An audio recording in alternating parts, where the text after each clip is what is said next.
حیات کی 3 قسمیں ہیں. ایک تو جانور زندہ ہے، چونٹی، سانپ، بچھو، اس کا نام ہے حیات حیوانی. جانور سب زندہ ہیں.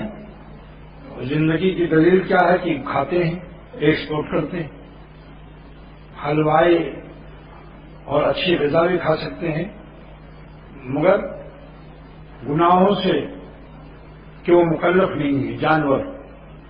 پھر دوسری حیات ہے، اس کا نام حیات ایمانی ہے.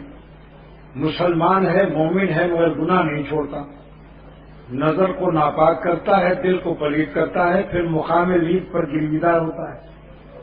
جو شخص نظر کا چور ہوگا، نظر جیسے ہی ناپاک ہوتی ہے اسی سیکنڈ میں دل ناپاک اور پلید ہوتا ہے، اور جب دل پلید ہوتا ہے تو مقام لید ہی پہ بنا رہتا ہے. یہ مومن فاسق کی حیات ہے، یعنی گنہگار نافرمان مسلمان. گنہگار نافرمان مسلمان ہے لیکن اللہ کی خاص دوستی سے محروم. ایک درجے کی دوستی اس کو بھی حاصل ہے. اللہ ولی الذین آمنوا، ولی ہے مگر ولایت عامہ ہے. اعلیٰ درجے کی ولایت اس کو حاصل نہیں ہے، اس کے لیے تقویٰ ضروری ہے. ان اولیاء الا المتقون، اللہ تعالیٰ فرماتے ہیں میرے خاص اولیاء جو ہیں وہ ہیں جو ہمیں ناراض نہیں کیا کرتے. کیسا ترجمہ یہ ترجمہ عاشقانہ ہے کہ میرے اولیاء خاص جو ہیں وہ ہمیں خوش بھی رکھتے ہیں مگر ناراض بھی نہیں کرتے. یعنی خوشیوں کے اعمال پر بھی پابند ہیں اور ناراض بھی نہیں کرتے، یعنی گناہوں سے حرام لذت کو کشید چشید رسید اور دید و شنید نہیں کرتے. یہ اولیاء اللہ کا خاص مقام ہے.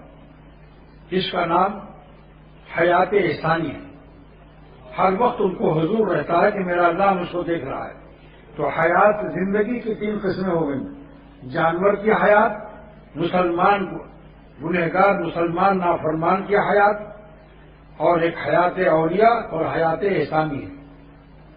حیات حیوانی، حیات ایمانی، حیات احسانی. حیات ایمانی میں گناہوں کا ارتکاب بھی ہوتا رہتا ہے، مگر حیات احسانی جب اللہ تعالیٰ کا مراقبہ ہر وقت رہے گا کہ اللہ مجھے دیکھ رہا ہے اور اس کے دل و جان اللہ تعالیٰ سے چپک جاتے ہیں تو پھر چھڑانا آسان نہیں. اور جو اللہ تعالیٰ سے چپک جاتا ہے تو اللہ تعالیٰ بھی چپکا لیتا ہے، اور خدا جس کو چپکا لے اسے کون اجاڑ سکتا ہے، کیونکہ اللہ کی قوت جذب سب سے قوی تر ہے. حیات حیوانی سے ہم لوگوں کا اس وقت بحث نہیں. الحمدللہ کہ ہم انسان ہیں، لہذا حیات حیوانی نہیں، اور ایمان کی برکت سے حیات ایمانی ہے.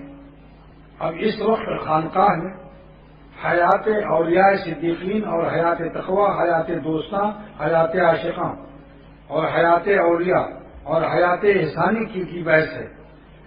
یہ بتاؤ کہ زندگی میں دوبارہ پھر آنا ہے مرنے کے بعد، لہذا اپنی زندگی کو ہمت سے کام لے کر اللہ کے اولیاء بن کر تب مرنا چاہیے.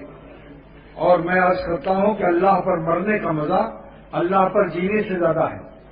اللہ پر جینا کیا ہے؟ روزہ، نماز، حج، عمرہ.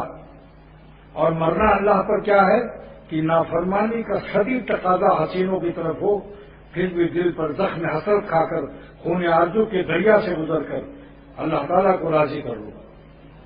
یہ اللہ پر مرنا ہے.